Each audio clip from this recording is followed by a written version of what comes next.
Hello, everyone, and welcome to the Haynes Highlights. My name is Stephanie Colombo, and I am an associate attorney at the law office of Deidra Haynes.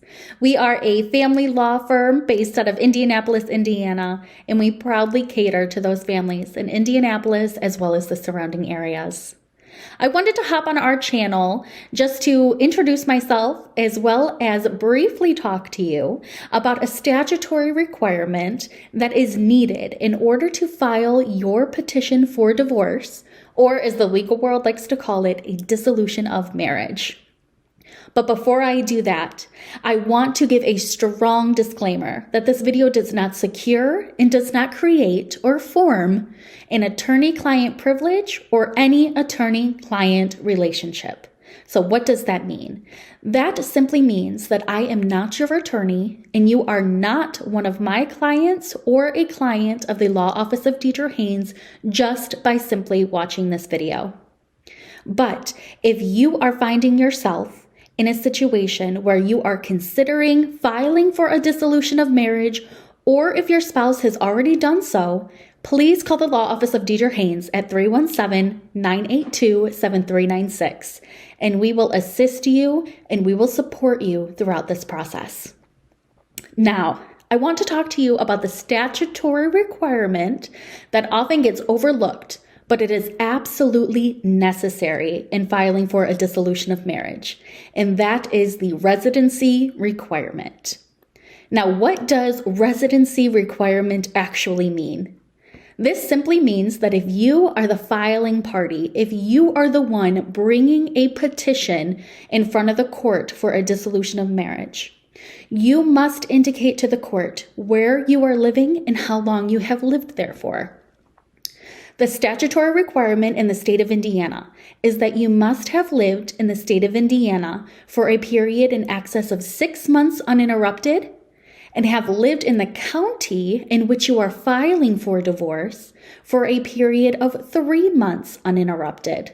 So let's take a minute to break that down. The law indicates that you must have lived in the state of Indiana for a period of 6 months or more uninterrupted. So this means that you have not lived in any other state for the past 6 months. For example, if you lived in Indiana for 2 months and then moved to Ohio for a month and then moved up to Michigan for a couple months and moved back to Indiana, and you wanted to file for divorce in Indiana, you would not meet the statutory requirements because you have not lived in Indiana for a period of 6 months uninterrupted. Now, we have to remember that this statutory requirement actually comes in 2 parts, because you also must have lived in the county in which you are filing for dissolution for an excess of 3 months uninterrupted. So for example, if you have lived in the state of Indiana for 6 months, and you've also lived in Marion County for 4 months, then you have met that statutory requirement to be able to file for a dissolution of marriage in Marion County. However, if you live across the county line in Johnson County, then you will not be able to file for a dissolution of marriage in Marion County. So you may still have that pending question. What if I live right across the county line in Johnson County? Can I still file for a dissolution in Marion County? And the answer is going to be no. Because you have not lived in Marion County for an excess of 3 months uninterrupted, you will not be able to file for that dissolution of marriage in Marion County. You will, however, be able to file for a dissolution of marriage in Johnson County if you have lived there for an excess of 3 months uninterrupted. You must be able to meet both requirements, the state requirement as well as the county requirement. Now, this is just the very, very tip of the enormous iceberg that can be overwhelming when it comes to a dissolution of marriage.